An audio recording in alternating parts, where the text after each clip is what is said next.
Hello, good afternoon, and welcome to this lecture of Cuba and Imperialism, celebrating the 165 years of struggle of the Cuban Revolution and resistance against blockade, and at the same time looking at the modern history of imperialism across the global South. Before we begin our lecture today with our wonderful speaker, Dr. Vijay Prashad, I wanted to acknowledge the Ngurawal and Ngambi peoples who are the traditional custodians of the land. We pay respects to the elders, past and present, and we recognize that the sovereignty was never ceded. I would like to acknowledge the various organizations that made this event possible today. First of all is the Red Ant Collective. Red Ant is a Marxist and anti-imperialist group that, with members that have been involved in solidarity with Cuba, with Venezuela, with Palestine, with many struggles across the global South, and the group that is also the ones that brought Dr. Vijay Prashad to Australia. The Cuban embassy, of course, for helping with the logistics of the event and with catering, so nobody will go hungry in the event afterwards. The Latin American Students Association as well for helping to provide the facilities for today's lecture. And of course the Australian-Cuba Friendship Society, for helping to spread the word of the event and attending today. I would like to acknowledge the presence of their excellencies, the distinguished ambassadors and the staff members of the various embassies.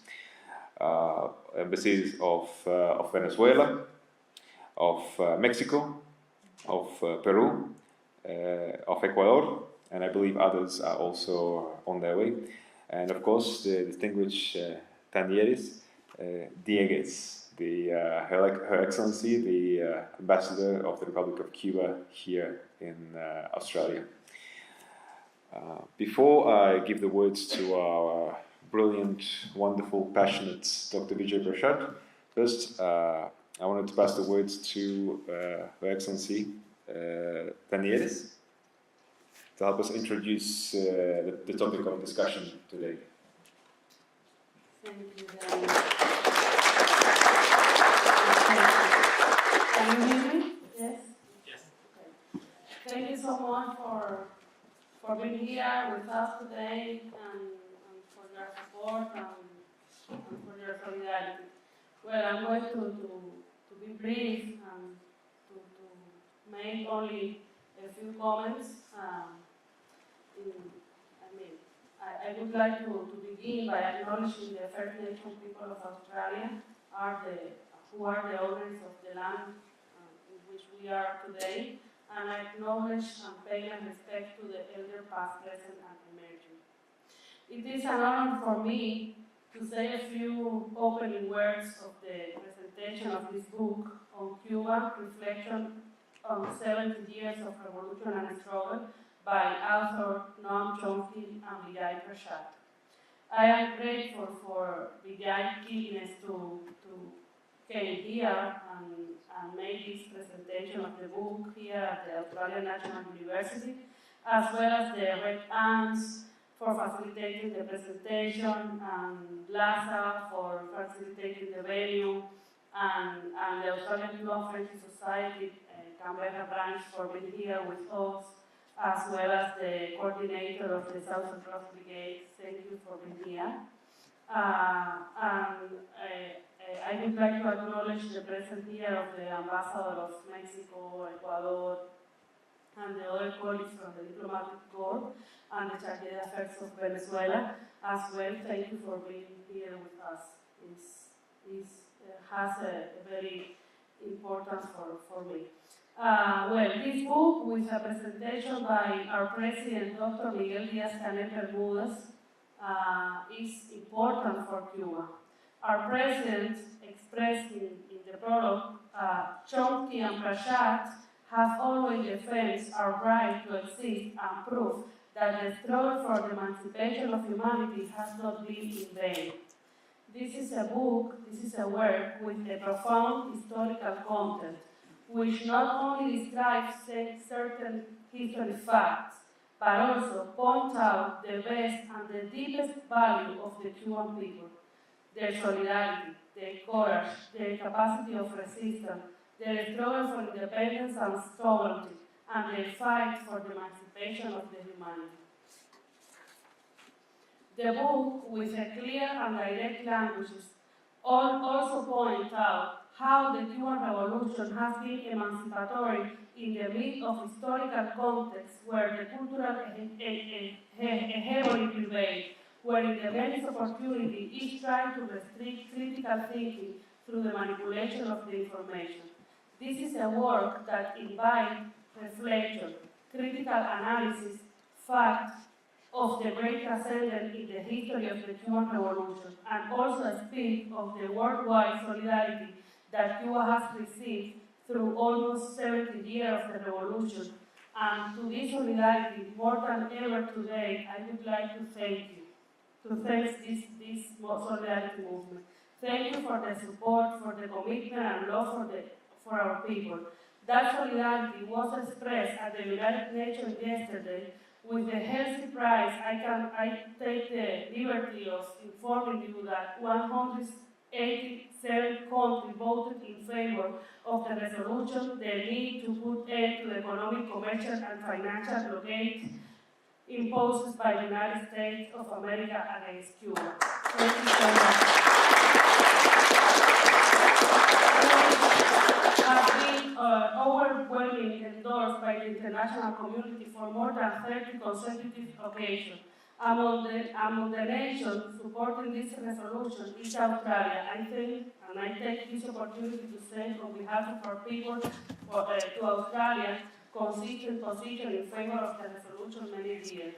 The vast majority of the international community recognize that the blockade is not only based on the obsolete policy, but is contrary to the most elementary principle of international law. The blockade is cruel, is unjust, and generates damage not only for the Cuban economy, but also suffering to our heroic people.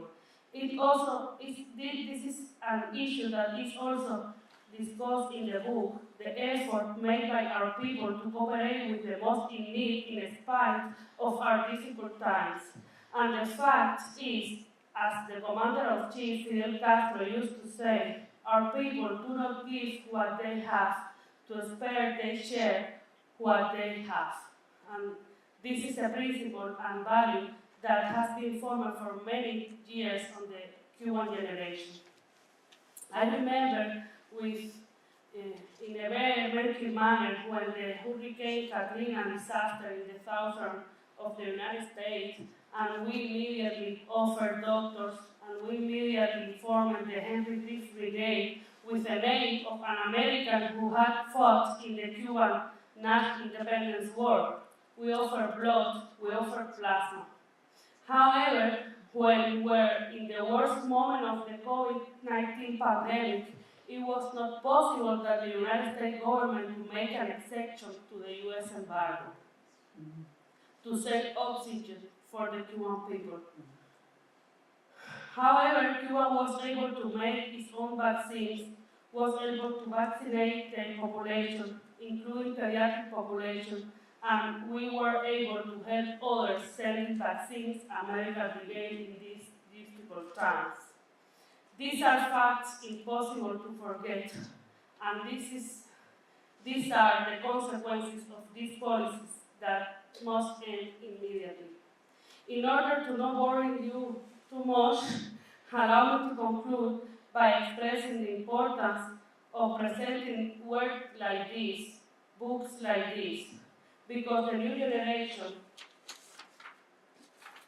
it's important that the new generation know about the history of the resistance of our small but generous country. I thank you, all of you, for your presence, and I invite you to look for the book and to get closer of our beloved Cuba. Thank you so much for your attention.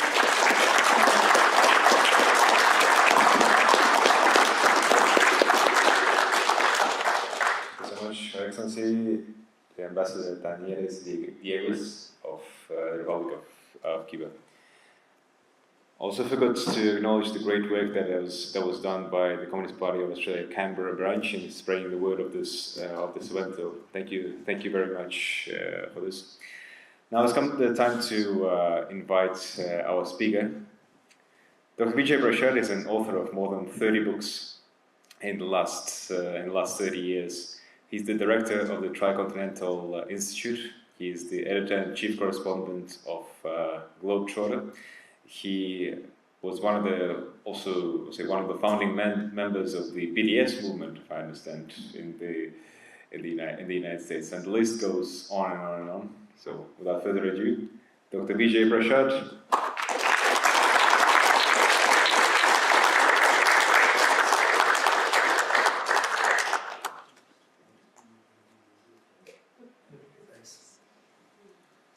Thanks a lot, very much. It's great to be here. Ambassador, congratulations, because 187 to 2 is not bad. Especially when the 2 is actually 1. Because, the 2 is 1 because what's the difference between the United States and Israel? I mean, let's face it.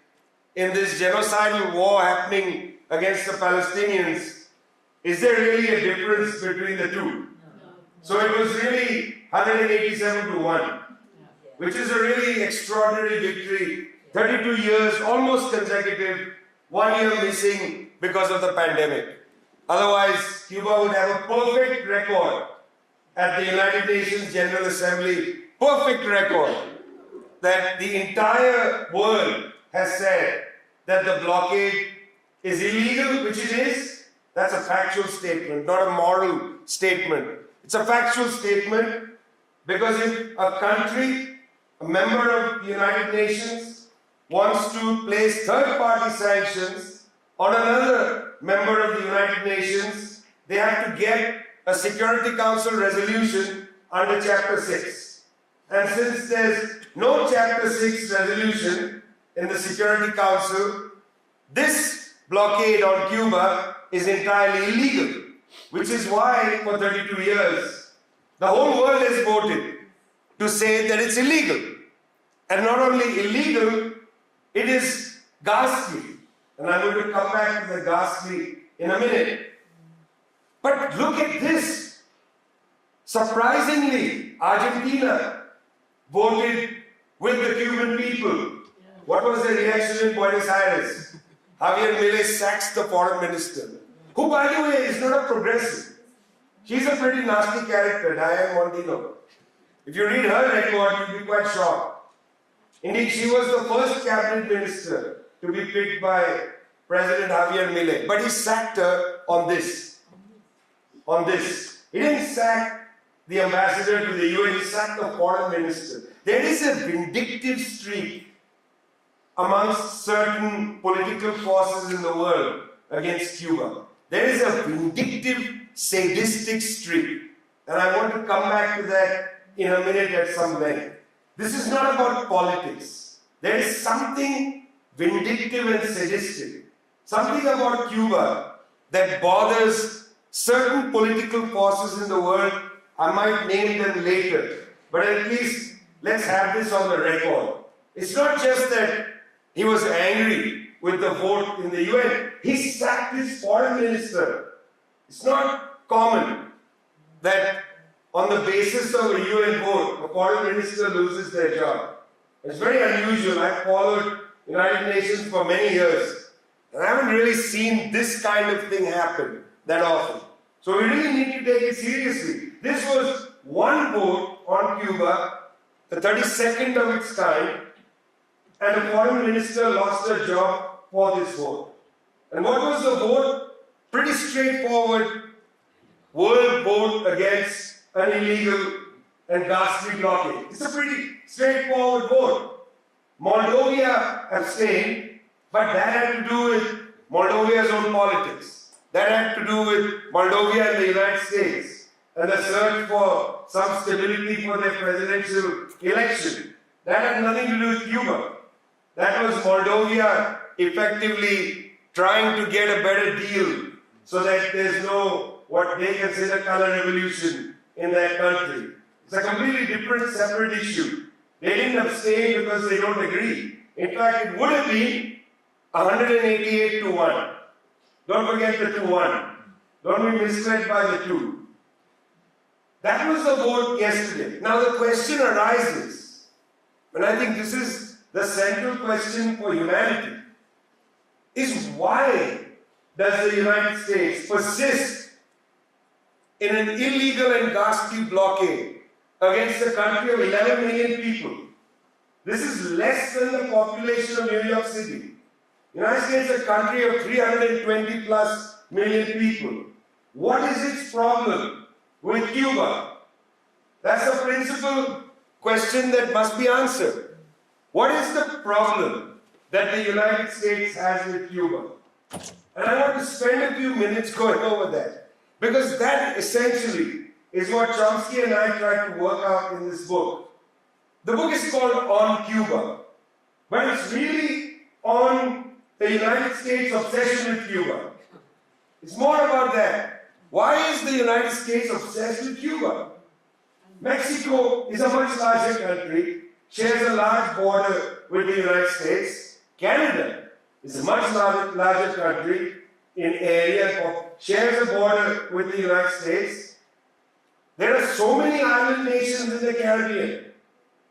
There are countries in South America. The United States still hasn't revoked the Monroe Doctrine of 1823. Still imagines that the whole hemisphere is the US playground. Worry about the other countries. Why are you obsessed with Cuba? It's perplexing, truly perplexing. Only 11 million people. What are they doing that bothers you? That's the question we try to answer in this book. And unfortunately, I'm going to do the wrong thing, which is explain what we say, which I shouldn't do. I should just stop talking now and say, go get the book and read it. That's what a salesman would do, right? You make the pitch, and then you say, thank you very much, see you at the sandwiches. But unfortunately, this is not the habit, and I don't want to embarrass the ambassador, and so I'm going to give you the answer. But I really recommend that you take the time. I'm going to explain in a little bit why we did this book, why Chomsky was so eager. You know, why you had somebody who comes out of the anarchist tradition, Noam Chomsky, and I who come out of the Marxist tradition, why we joined forces together to produce a book called On Cuba. I'm going to come to that at the end, if that's okay. And then I'm going to tell you a little story about Fidel Castro, who I enjoyed meeting on several occasions and really found him to be quite an extraordinary figure. It's really difficult. It's really, really difficult for a small country to produce such an incredible person. You know, it's like, it's unbelievable. It's like captivating. And it's extremely emotional to think about the island without him. But in many ways, as the Cubans say, he's everywhere and so on and so on. But really, he's not. He is not. And even though his legacy remains, people don't read him enough. And I'm going to come back to that as well. Okay? I say I'm going to come back to a lot of things and I try to remember. So let's see how much I actually remember.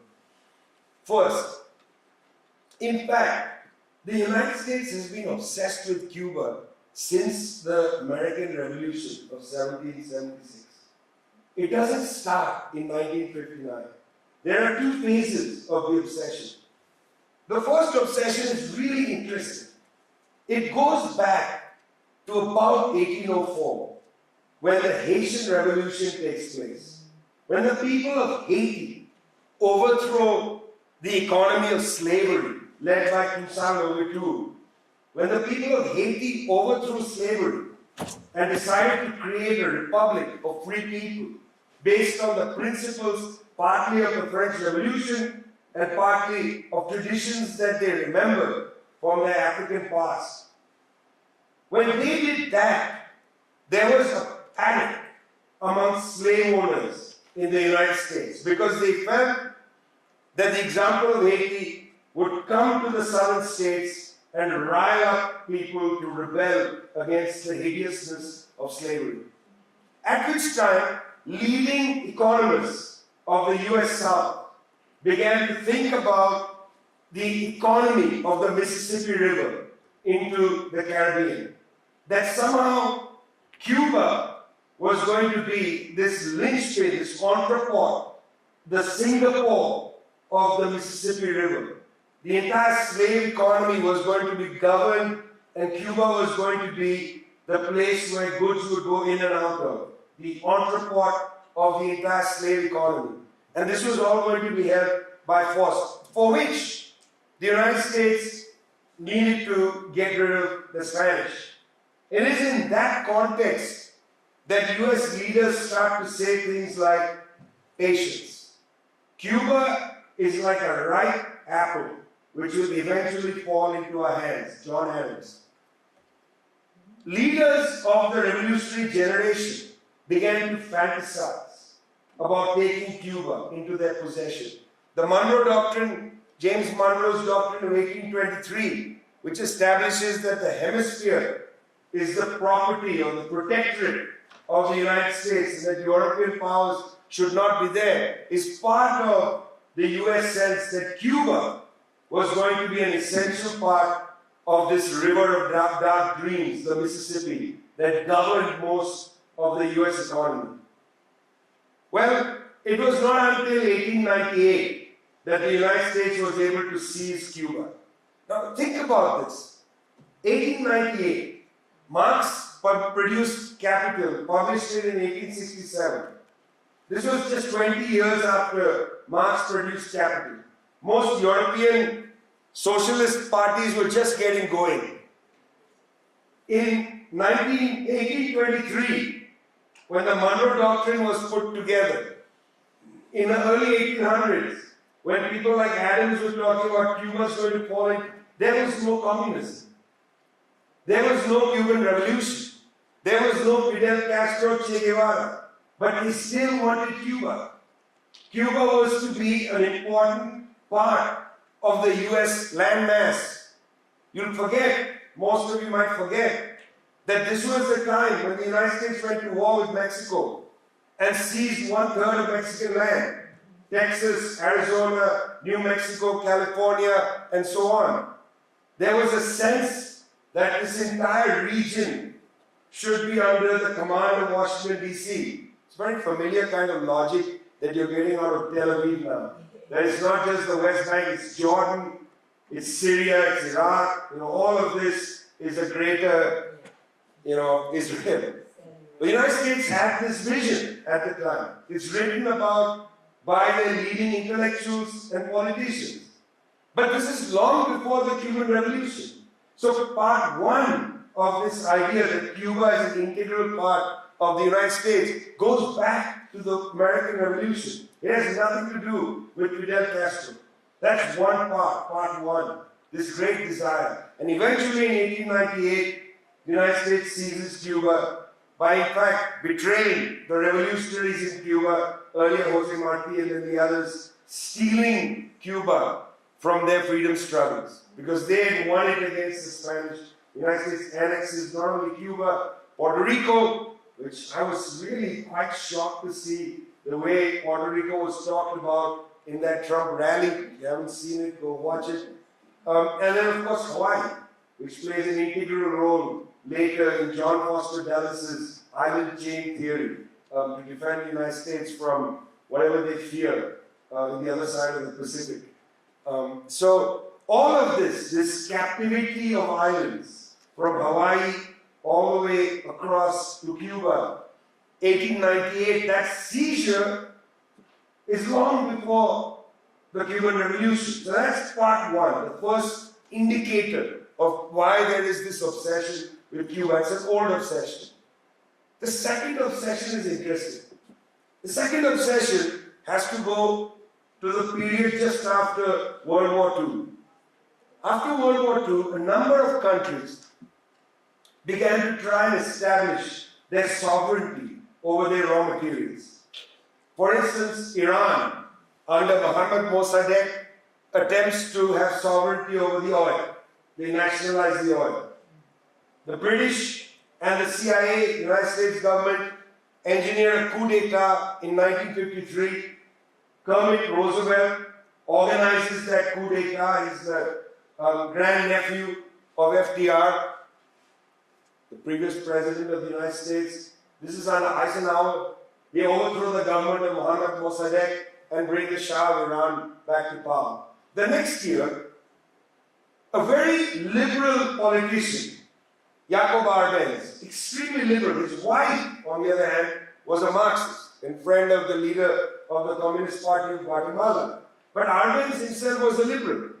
Arbenz wanted to, in fact, address the question of land hunger amongst the campesinos, amongst the landless peasants.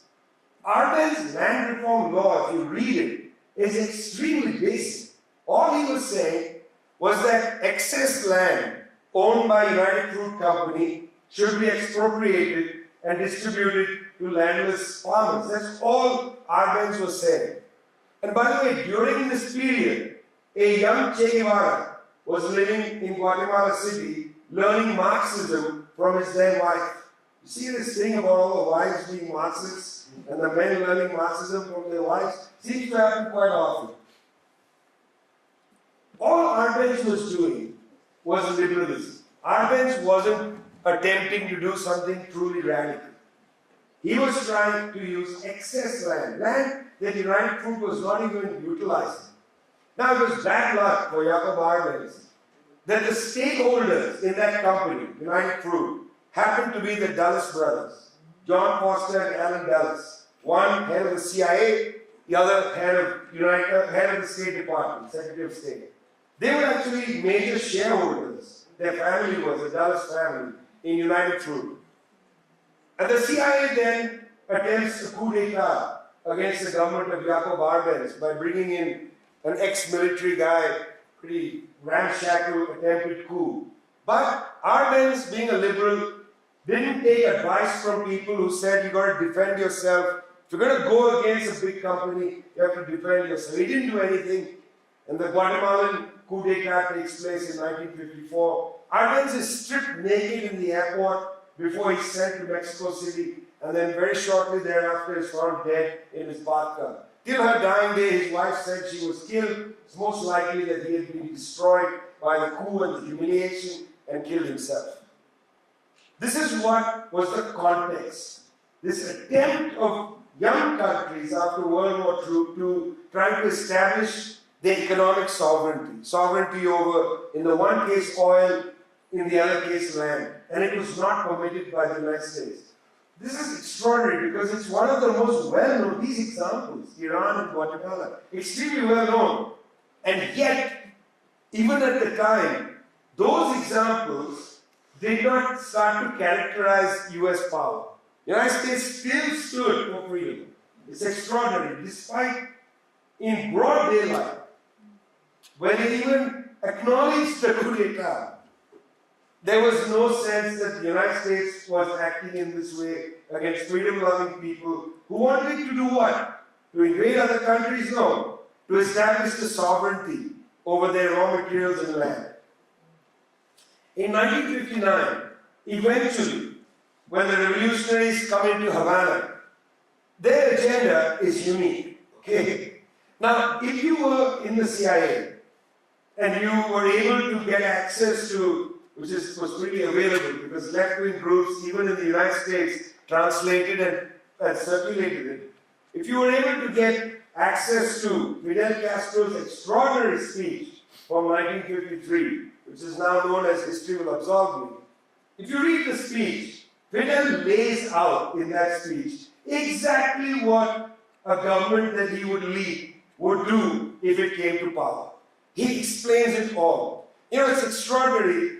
He's interviewed up in the Sierra Maestra by Herbert Matthews, the New York Times reporter. And a lot is made about whether Matthews had sort of downplayed Castro's communism and so on. But that's a ridiculous debate. Because in fact, Castro had already told you in his own words at his trial in 1953, these are the things I'm going to do. For instance, we have to establish our sovereignty over our electricity system. We cannot afford to allow a US multinational corporation to control our electricity grid and charge us rates that are not even charged in the United States. We cannot afford to allow US sugar processing companies. I mean, the obsession wasn't with the US. It was just that most of the multinationals operating in Cuba were United States companies. We cannot afford to let their sugarcane processing and sugar companies to monopolize the buying of our sugar at prices which they set. Basic issues which the entire third world at the time was grappling with. If you read later, 5 years later, documents that start coming out from the UN Conference on Trade and Development, which was chaired initially by Raul Prebisch, one of the great Argentinian liberals. Raul Prebisch's UNCTAD is saying exactly what Castro said in 1953. We should set prices for sugar. We can't allow ourselves as commodity producers to be at the mercy of the big companies. By the way, OPEC, the Organization of Petroleum Exporting Countries, was a commodity cartel. Many countries wanted to create cartels.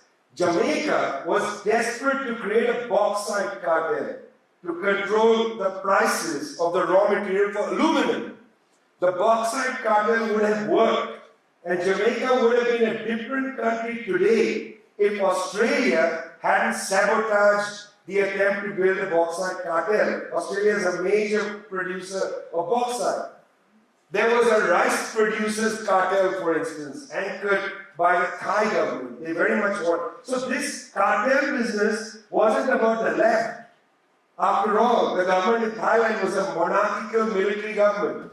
But they understood pragmatically that they could not advance a development agenda if they didn't take control of the prices of the primary goods that they exported and if they didn't start industrializing. That was the essence of Castro's 1953 extraordinary presentation in front of the court. That's what Cuba did in 1959. It basically started following a process which was identical to what these other countries had been following. Right from the start, the United States took objection to that. But again, it wasn't specifically Cuba. This is again the second reason they wanted to suffocate the Cuban Revolution. The first is this much longer history of trying to take Cuba, Cuba being important, allowing the gangsters to make it a gangster's paradise. Yeah, after the Cuban Revolution, the gangsters went to Nevada and they built Las Vegas, which is basically like Havana Part 2 for them. You know, they escaped to Florida and then eventually built Las Vegas. What they had in Havana, they built in Las Vegas. If anybody's ever been to Las Vegas and to Havana, you can judge which is a preferable place. In Havana, people are not evicted from their homes. There are lots of problems in Cuba, but there is no mass eviction to build giant casinos and so on. Las Vegas is built for a playground at the heart, and then all the workers live around in miserable conditions. It's structured as a capitalist city. Havana struggles to survive today with long power cuts and difficulty with food and so on. But nonetheless, it's not Las Vegas. It's not where workers are hidden and made to come in and be thoroughly exploited in the casinos and so on. Okay, so Cuba does what every other third world country does. And that is one of the reasons why Cuba becomes a shining symbol for the third world. Because of the word that the State Department uses, US State Department, to describe the behavior of Cuba. I'll get to that word in a minute. Cuba is not actually a problem merely because eventually the Communist Party comes to power. It's not because of that. They just have an obsession with Cuba. One, we want it. That goes back to at least 1804, if not earlier. And secondly, and here's the word from the US State Department documents, Cuba is defiant. It's Cuba's defiance that drives them crazy. So one of the great things about doing any project with Noam Chomsky is he has memorized the entire archive of the US national security apparatus. Because when we had hours and hours of conversations to do this book, he would say, 1961, there's a memorandum, you can go and look at it. blah blah blah, it's from X to Y, no one defined. 1964, there's a memorandum, Rusk sends a thing to somebody. I didn't even know what he was talking about at the time. I had to look at the transcript, rush, and look at the actual evidence and find the documentation. One or two places, because he was already 93, he had got the dates slightly wrong, but he knew the archive.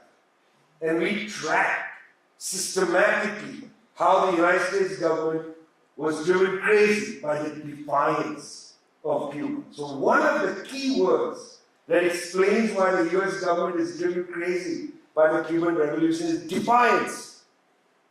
The other word is contagion. Cuba's defiance is contagious. Cuba's defiance is making other people defiant. You've got to suffocate this defiance to prevent the contagion. And they use this language routinely over presidential terms. Doesn't matter if it's Kennedy or if it's later Bush, it doesn't matter, Obama. It's the same understanding of why they basically hate the Cuban Revolution. And that's the important point. That's the important point.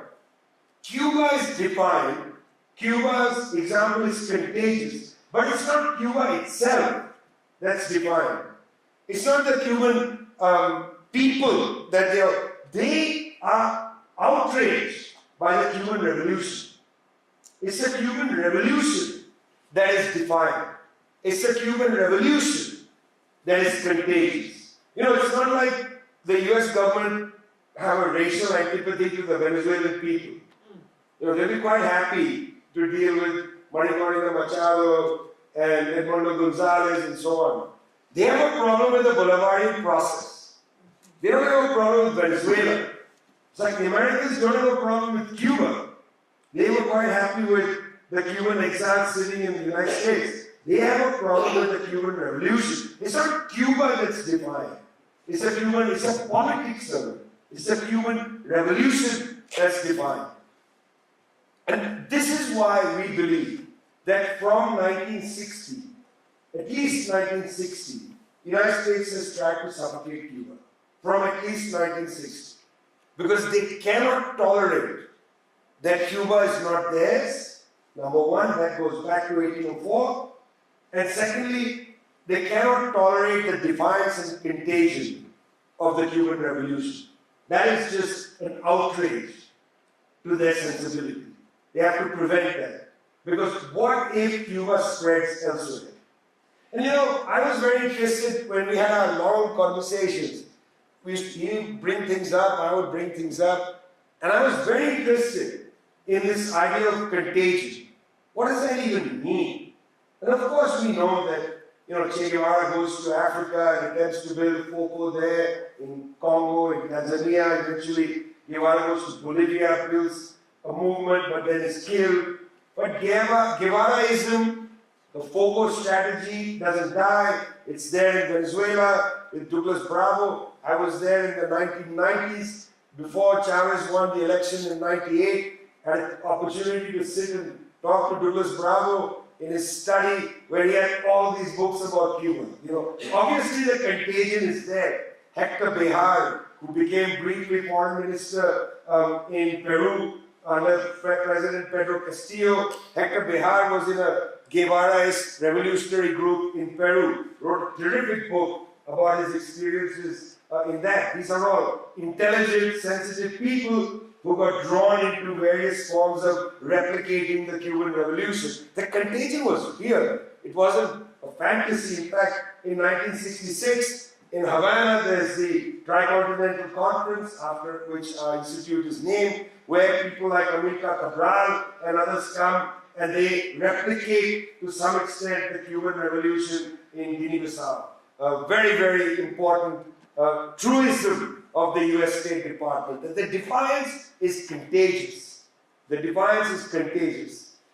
But there were other examples there. And the United States was capable, right through this, of demonstrating that Cuba was a dictatorship and the United States was a free country. See, it's interesting. In this whole period, the United States attempted to assassinate Fidel Castro. There's a number out there, but I think it's low. I think it's maybe over 1,000 times. They attempted to assassinate Castro hundreds of times. The Cubans never tried to assassinate anybody in the US. No one. Not even a man, a Cuban American, who was responsible for bringing down a Cuban airline, which killed 100-some people. Yeah, Cuban Airlines 76, I think. Luis Posadas. A criminal. The US government sheltered him his entire life in Miami. But the Cubans never tried to kill him. Nothing like that. The United States used extraordinary force against Cuba on a number of occasions. We detailed some of them. Motorboats driving past a hotel and firing machine guns at a beach, blowing things up. And so there's a million examples of little attempts at sabotage in Cuba, which we got from the US documents. This is not even from anybody else than inside their classified documents, now declassified. Some of them declassified. The United States was able, through this, to say it was freedom and Cuba was authoritarian. Extraordinary. And at this point, I remember bringing up to Chomsky, let's look at the comparison between Haiti and Cuba. Very interesting comparison. Let's put these together. Okay. In Haiti, which as you know had a revolution in 1804, both France and the United States tried to break the back of Louverture's revolution. They made the Haitian people pay for the losses incurred by the slave owners. Horrendous. Those losses were being paid into the 20th century. Chase Manhattan Bank bought their debt and continued to collect from the Haitian exchequer. Horrible. In 1957, there was a counter-revolution in Haiti led by Papa Doc Duvalier. That counter-revolution ran from 1957 all the way to nearly 1990 when Papa Doc handed over power to his son, Baby Doc Duvalier.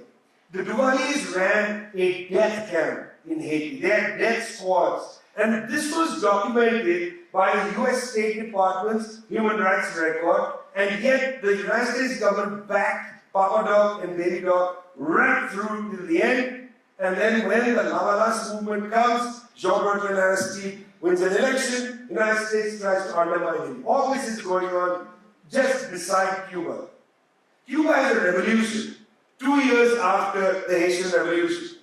The Cuban revolutionaries set up a government. At no point does the Cuban government establish a death squad. What they do is quite different. After the invasion in Bay of Pigs, they have the committee to defend the revolution. There's no death squads in Cuba. There are political prisoners. And so then Chomsky and I went into an interesting discussion about this. I was fascinated by this story. In 2004, Chomsky for the first time visited Cuba. I visited Cuba before him, and he's, twice my age, which was very interesting. He had not been to Cuba till 2004 when he was invited for a conference. And he met a Canadian person who lived in Cuba, and the guy took him around and he said, we were not taken, there was nobody following us, we walked around everywhere and so on. Anyway, that's not important.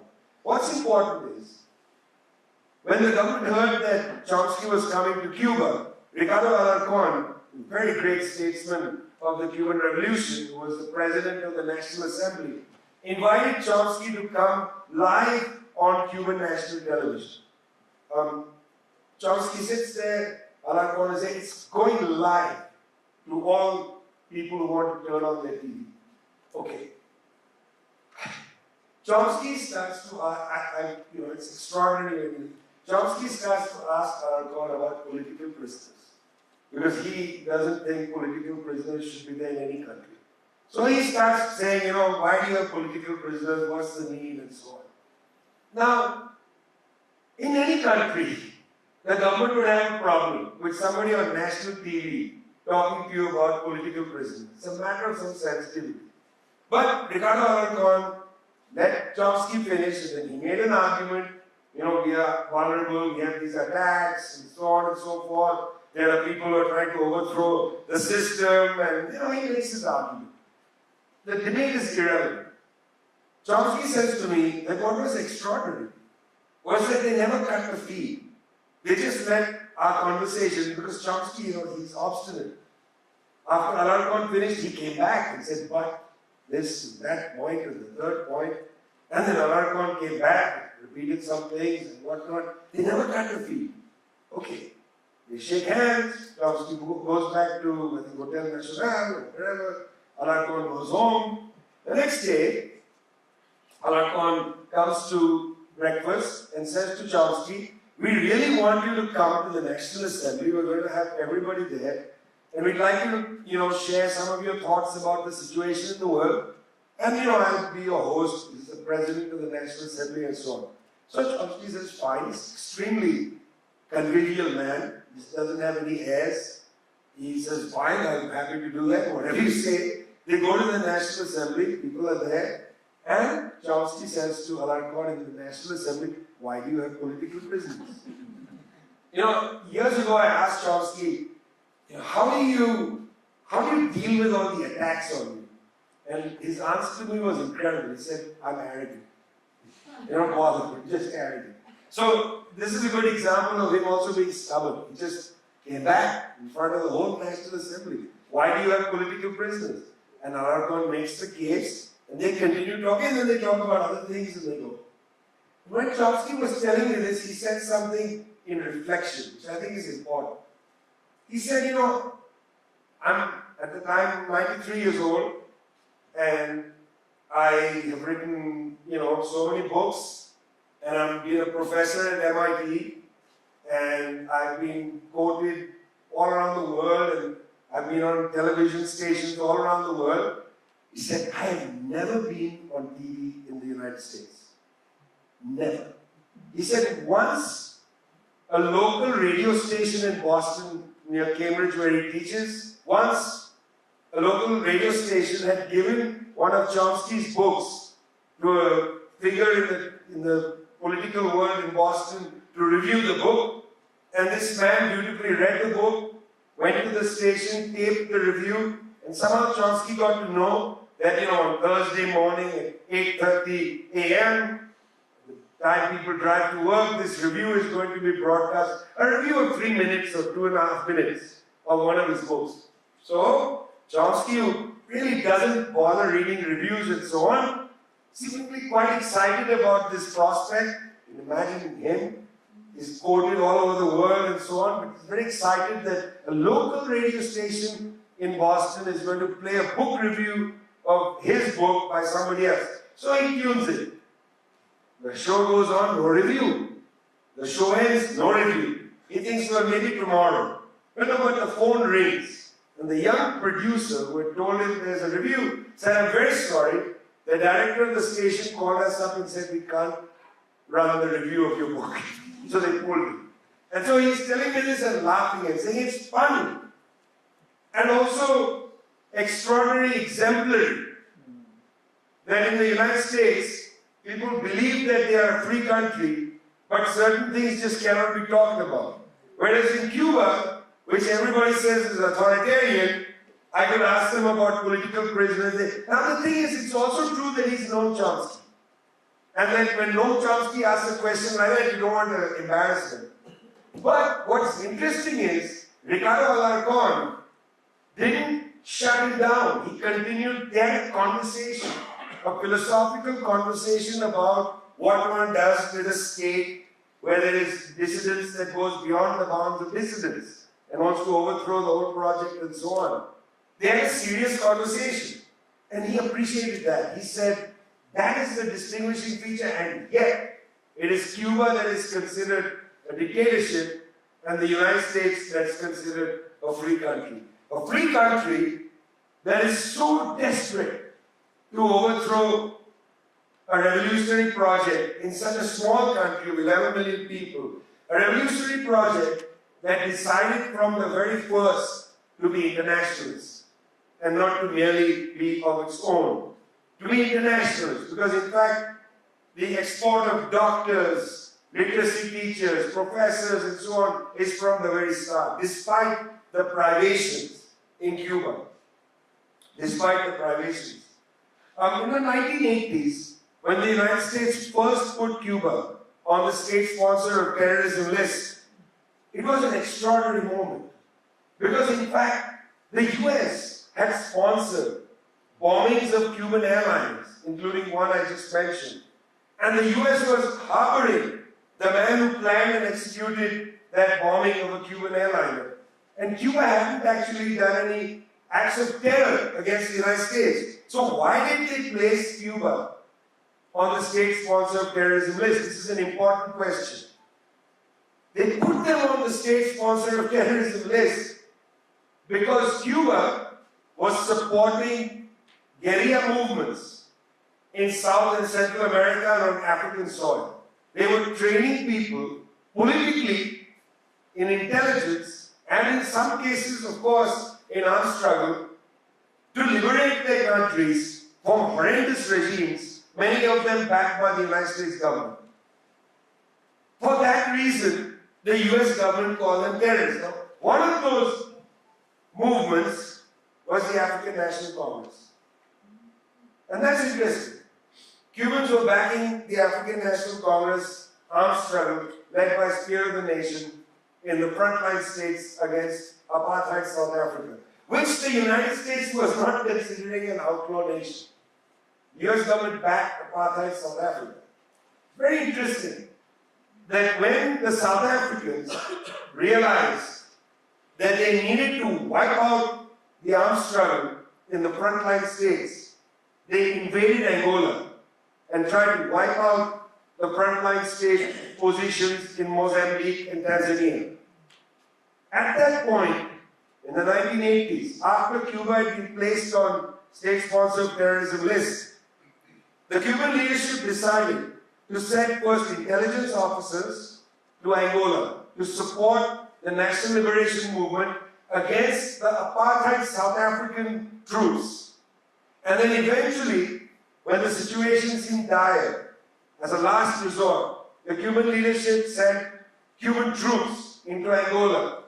Those Cuban troops and intelligence officers helped the National Liberation Movement defeat the apartheid forces at the Battle of Cuito Cornwallis in 1987, which hastened the end of apartheid rule in South Africa. Meanwhile, the United States was arming the apartheid South Africans against the frontline troops. So the US placed Cuba, which was fighting for decolonization, on the terrorism list, and it was supporting the apartheid. This is so familiar today. They continue to send the Israelis 2,000-pound bombs, and they call anybody who supports the Palestinian terrorists. This is a cliche, okay? It drives me crazy. Sometimes I just want my head to explode. Like, you know, how do these people in Washington take themselves seriously? Like, how are these real people? I mean, this history is so obvious and so repetitive, it's so cliche, that it's hard for me to be balanced and sort of, you know, whatever. I'm wearing a suit, but I want to explode. Yeah? And it just drives me crazy. You're sending 2,000-pound bombs to an apartheid state to massacre helpless people who are trying to establish a land without colonialism, which is the basic principle, 1960 Declaration Against Colonialism of the UN General Assembly. It's one of the most beautiful texts written by the UN. There's a line in it that says that liberation is irresistible and irreversible. That's a beautiful line. It's the best line written in a UN General Assembly resolution. Just drives me crazy. So the US is backing apartheid South Africa. Cubans are there fighting on behalf of decolonization. They defeat the apartheid forces. Apartheid ends in 1994. Nelson Mandela comes to Havana. First place he goes. He thanks the Cubans for their support. And when Fidel Castro goes to the newly established Namibia, which used to be Southwest Africa, where the Germans conducted their first documented genocide in 1904 to 1906, they wiped out the Nama and Herero people. And today, when Germany says that Israel is not doing a genocide, it is a scandal. Because they have conducted genocide after genocide. The Nama and Herero people of Namibia are utterly forgotten around the world. 1904 to 1906. They wiped out these communities. That was German colonialism, Southwest Africa. The Namibian government honored Fidel Castro and they said something really important. in the 1990s. They said Cuba is the only country that came and spilled blood for our freedom and never asked anything in return. They didn't ask for mining concessions. They didn't ask for gold. They didn't ask for anything. They came, they spilled blood for our freedom, and they went back home. And that's the government, and that's the revolution that the United States considers terrorist. Well, after a point, they removed Cuba from the state sponsor of terrorism list. But then they put them back on, Trump. Why? Equally interesting. Why? Does anybody know why? It's ridiculous. Cuba decided in a magnanimous gesture to be the host of the peace negotiations between the government of Colombia and the FARC rebels, okay, including other rebel groups from Colombia. I went to Havana, I met people like Victoria Sandino and so on as they were negotiating. They were all sitting there negotiating in good faith with the government of Colombia. And eventually, that negotiation bore fruit, and there was a peace agreement, at least between FARC and the government. Yeah? It's a pretty tenuous peace agreement, but at least it was there. Because there were banned organizations, such as the FARC, in Havana, the United States said that Cuba is a state sponsor of terrorism. Okay, so that is why Cuba is now sitting on the state sponsor of terrorism. Why? Because they were host to a peace agreement which was accomplished and which actually provided the social basis for the victory of Gustavo Petro's presidential campaign, where he has been, after a long time, one of the most intelligent presidents of that country. I don't want to disregard or say anything bad about the previous one, but Petro is certainly one of the most intelligent presidents of Colombia for a long time, probably since at least La Violencia 1948, maybe even earlier, the foundation of Colombia.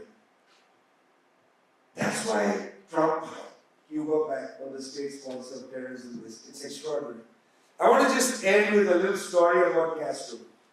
I had the real distinct and delightful privilege of spending lots of time with him over the years. First time I met him was in New Delhi in 1983.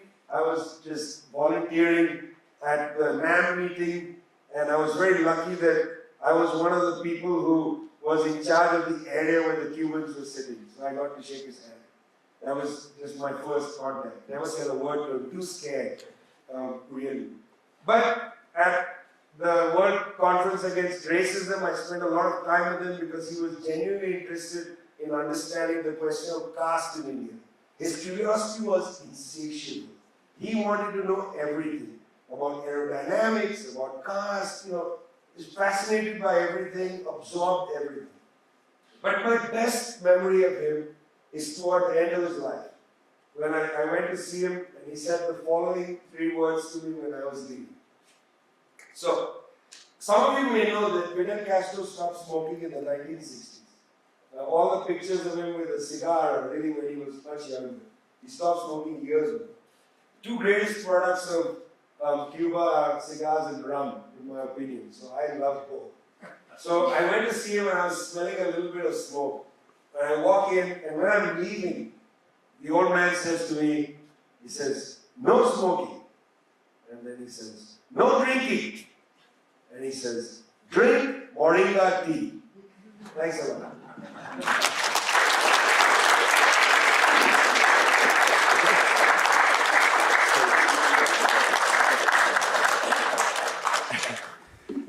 Drink moringa tea. Moringa tea. That's the advice to, so we can all live to 90 and lead revolutions in our own home countries. We are going to open the floor now to questions for Dr. Prashad. Please.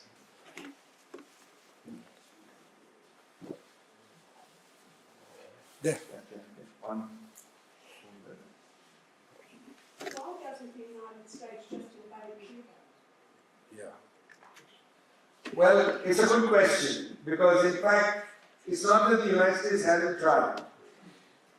But one of the problems that I think it faces is that unlike other countries, the United States invaded Grenada and just overthrew the Grenada, but a smaller country. There's two problems with Cuba. One is they tried, and the Cubans, I think having learned the lesson of Guatemala in 1954, have armed the people with ideology and in some cases with weaponry.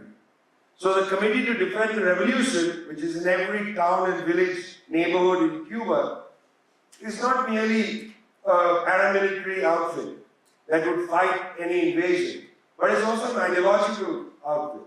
They hold discussions, conversations, and so on. It's not so easy to invade a country like that. You might be able to bomb and destroy Havana, and the United States can destroy any country they want from the air. But it's hard to invade a country where the people will fight back. In fact, the Israelis are finding that even after this kind of bombing in Gaza, the Palestinians are still shooting back at them. Yeah, the Lebanese, Hezbollah is reconstructed, still fighting back. So that is an issue. It's not a country where you can just come in and take it over. Same with Venezuela, they'll fight back. And that poses a challenge. You want to invade clean. Or you want the military to overthrow the government. You can't do that in a country like Cuba. The military will not turn on the revolution for a whole host of reasons. That's number one. Number two, there is immense global solidarity with Cuba. The vote yesterday was 187 to 1. Remember, to 1. Yeah?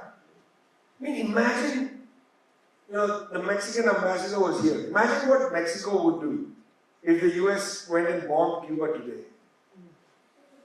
The UN would get crazy. I think there would be a stronger reaction in many parts of the world to an attempted hit on Cuba than even the reaction that has been there of this unending genocide in Palestine. I think that 187 to 1 tells you something.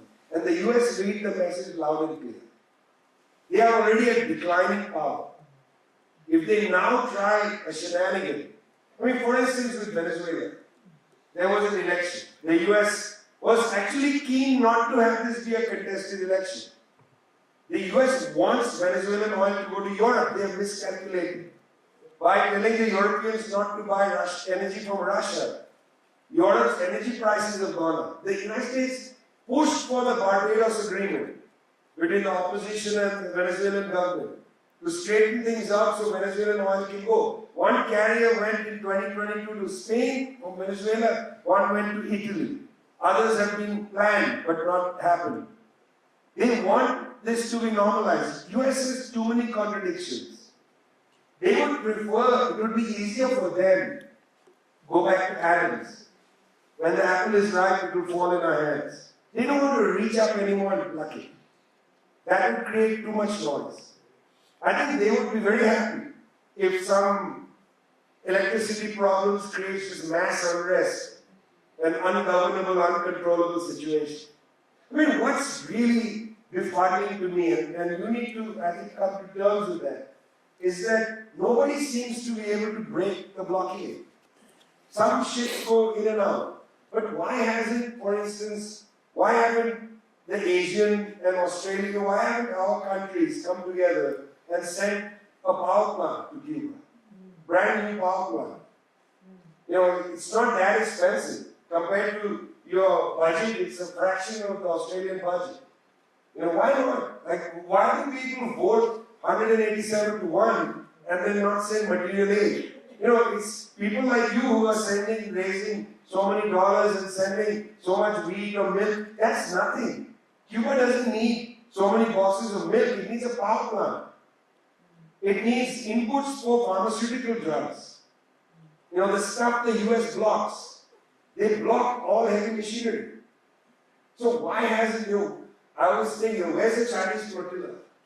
And the reason there's no Chinese flotilla is despite the weakening of the United States, they still have the most powerful army in the world.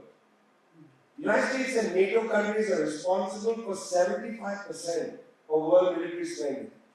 The Chinese do not want a military clash with the US. The US has garrisoned the Eastern Mediterranean with their ships. Nobody can go through that. It's a blockade of Palestine. You know, why doesn't somebody send a ship to go and help the people? Because the US has a blockade of the Eastern Mediterranean. The Central Command has increased the number of ships in that region. It is a vicious military power. That's just a fact. And you know, I'm just saying it now because we are in Canberra. Australia is going to expand the Tyndall Air Base. You'll have B-52 bombers landing there with nuclear weapons. The Fremantle submarine base will expand. You will have nuclear submarines sitting in Australian soil. You will have violated the Treaty of Rarotonga. You will become part of an appendage of US power. And nobody seems to be doing anything about it. The Australian government is hook, line and sinker, Five Eyes, Pine Gap.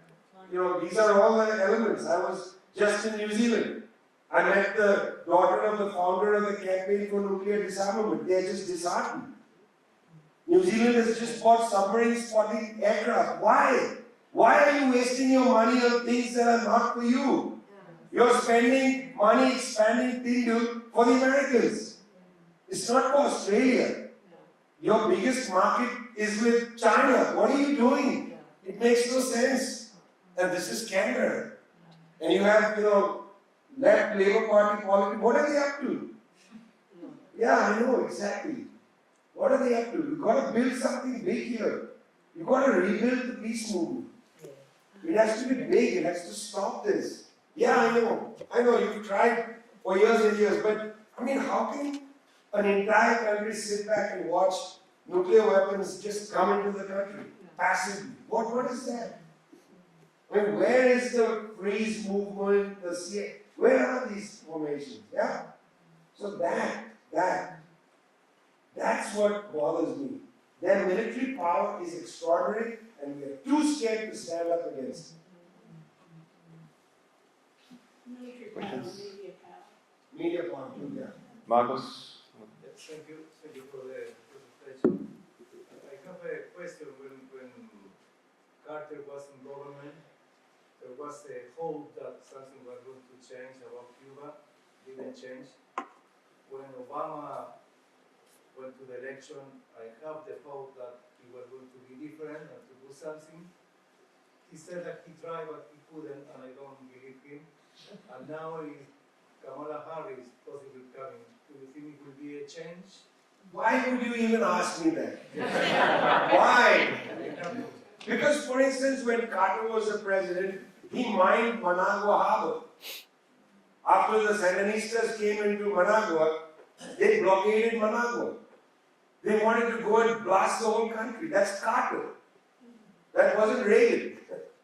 Obama starts a project to assassinate people with drones. In fact, Obama is responsible not only for assassinating non-US citizens, he assassinated a US citizen, Anwar al-Awlaki in Yemen. And then after he killed Anwar al-Awlaki, he kills Anwar's 16-year-old son, who's also a US citizen. That was under the orders of Obama. I'm not saying Obama is a bad guy. This is not about a personality thing. But the American ruling class has a certain attitude toward the world, which is we can do anything. I mean, Kamala Harris has been the vice president at a time when the United States government has participated in the genocide against the Palestinians. And now when people try to raise the issue, she says we'll try to do a ceasefire. I mean, that ruling class in the United States is wretched. It is decadent. It is a decadent ruling class. Some major change needs to happen in that country. And it's coming from neither Harris nor Trump. That's the tragedy of American politics. Yeah? I talk to my friends and they say, well, we don't know what to do when we vote. There was an election in Belgium recently. 40% of the public didn't vote. The abstention rates in liberal, advanced capitalist democracies is rising. People just look at governments and go, what's the point? It's like in Australia, is it really such an amazing thing to go and vote. You go running to the voting booth enthusiastically. It's like a dreary, dull day. You know, you go in there and sort of hold your nose or put a paper clip on it and you sign. You know, it's just, what is going on in the world? In our institute, we really hit the word decadent hard. Ruling classes in these countries have become decadent. They've forgotten that they are not royalty, that these are supposed to be democratic societies. But there's so little practice of democracy. They don't listen to us. They don't take us seriously. I mean, let's go back to the illegal war against Iraq in 2003, March 19. In January and February, there were millions of people in the United States, in New York City, 1 million people gathered to say no war on Iraq. 1 million just in New York. It's not my numbers, it was the New York Times. Multiplied by 2. Yeah? 1 million people. I multiply all these by 2 because there are people who just can't get there. People who have to work or they're disabled or, you know, they have to take care of kids. It's way more than the 1 million that goes there, that would or could go. Yeah? What did Bush do? He didn't care. They don't take the people seriously. What is democratic about that? I mean, how many times, I'll give you an example of a dictatorship. Miguel Diaz-Canel, the president of Cuba, wrote the forward to this book. So obviously I have, you know, I'm prejudiced towards him. But it's interesting. July, when the protests took place in Cuba. Look, this guy's a pretty unassuming guy. Firstly, I am always in awe of people who can take over from people like Castro or like Chavez, you know. I mean, it's like the worst job in the world. Yeah. Okay, listen, you're going to be the person who follows Castro as the president. I mean, the guy was like, you know, he wants to be a mayor of a town, he wears blue jeans, likes rock and roll. He's like, I can't do this job, it's hard. But unassuming, very bright person, hardworking, comes to the job. There's an uprising, people are protesting, saying they're angry. For good reason, there were problems, you know, that the sanctions create and so on. He gets into his car, he drives to the town. He walks around and talks to people. I mean, that's a different kind of political leadership. I would like to see more of that. I would like to see, I would dare Emmanuel Macron or Keir Starmer to walk around their cities without protection. Emmanuel Macron went to Oran, Algeria, the birthplace of Albert Camus, and he was spit upon by Algerians as he walked down the street. That's the decadent leadership that the West has. Nobody respects them. If Mr. Albanese walked into this room right now, half of you wouldn't recognize him. We don't respect them. Olaf Scholz, there's no way I would like stand up if he walked into a room. I would feel like, who are you? And his foreign minister, who said something utterly illegal in the Bundestag, she said that in Palestine, if there is a combatant and a civilian is beside the combatant, the civilian is a fair target. That is a complete violation of international law. And she didn't say it in some interview misquoted. She said it in the Bundestag on tape. That's a foreign minister of Germany. That's a quality. And I use the word quality deliberately. That's the quality of these people. In Trump's administration, most likely, he's going to have Elon Musk. That's the quality. This child of South African apartheid, who is a vicious man with no imagination, who made his money with apartheid money, never acknowledges his own origins, steeped in apartheid money. Mediocre people with dubious origins. That's who we have leading the Western world. And they are, in fact, the ones who are doing things that, for instance, bring us genocides and near genocides. We only have time for one more Two question. more, because 1 and 2 can take them both. But we have plenty of time outside where we have refreshments, and Vijay is not going anywhere, so stick around as well. One question. 1 and 2. So one- Take them both I'll- and then we'll see. I'll say two questions. Yeah. I just was, given the sort of state of Western economies, are you at all optimistic about what challenges the BRICS are going to make to the current system of US hegemony, and how long can this so-called unipolar world continue? Because the US is in decline, but it does have massive military power at its stake.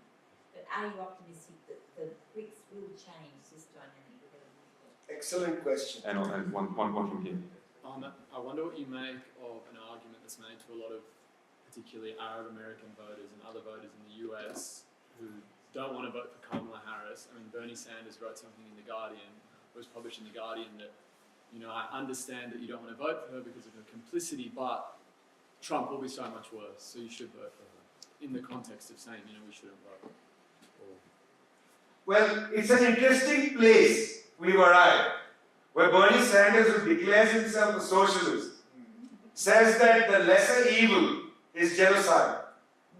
If the lesser evil is genocide, what's the real evil? Right? I'm confused. Like, how can you say Trump is worse than genocide?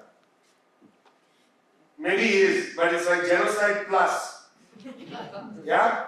So I don't know what to say, because I just feel I despair at the situation within the United States. I despair. I don't know what to say. Anytime anybody asks me, well, what's the...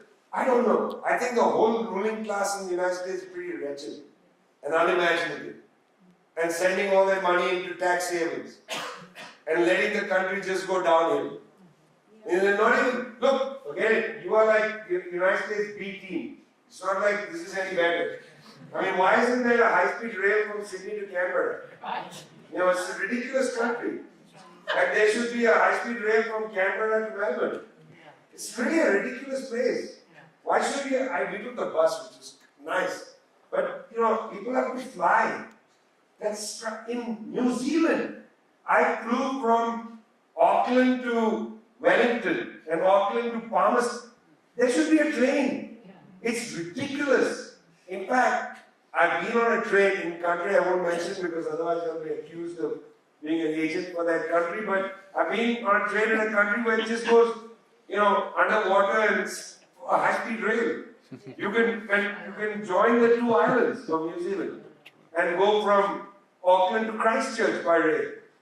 You know, what are you doing? Why are you building a B-52 base for the Americans when you should be building high-speed rail for yourself? Why don't I come here and run for parliament? Useless. Nobody will ever vote for me. They'll say, he talks like curry. I love the comments that come in social media. He talks like curry. What does curry talk like? Never heard curry speak. Well, that's funny. Okay. You see, the BRICS are not going to save the world by themselves. You have to save the world. Don't wait for the BRICS to come in a big ship. I mean, what are we doing in these countries? You know, the BRICS is a complicated institution. It's primarily an economic institution. It's sort of slowly dipping its feet into political matters. There is no military issue in BRICS. There is no information issue. The United States dominates the military sphere and the information sphere. You know, look how quickly all media, Australian, the genocide of the Uyghurs taking place is horrible and so on. All media around the world suddenly, the Uyghur genocide, the Uyghur genocide. The United States killed over 1 million people in Iraq. Have we ever heard the phrase, the genocide in Iraq? Over 1 million people wiped out in Iraq. There are people in Australia who still say, well, we shouldn't use the word genocide to describe what's happening in Palestine. But we are genocide. This is their domination of information. There are even people on the left who completely run around going, oh, there's a Uyghur genocide, is terrible. But where's the talk of what happened to the Iraqis? Libya, the whole country destroyed. The whole country destroyed. What the West has done to Syria, to Zimbabwe, squeezing Zimbabwe. Sanctions, 70% of the countries of the developing South have some US sanctions. what is happening? You see what I mean? That the BRICS doesn't contest the United States on information or military power. They are just clueless about information. You know, you get all your information from the West.